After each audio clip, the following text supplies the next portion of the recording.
Hey guys, welcome. So, how do you embed Canva in WordPress website? How do you actually embed it on your hosting overview or in your hosting post, basically? So, just go ahead to Canva first. Okay, so whatever it is you try to embed, if you try to embed this template right here, you just basically click on share and you can basically copy the link, but it's not what you're looking for.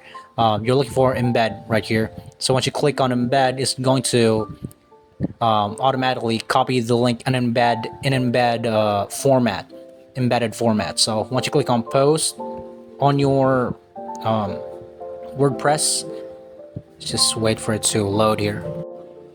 So now that is ready to embed. You can just basically click on the plus icon here, and it's all up in here like listing and so on, and files as well. So thank you so much for watching, and I hope this video has been a help. You guys have a nice day.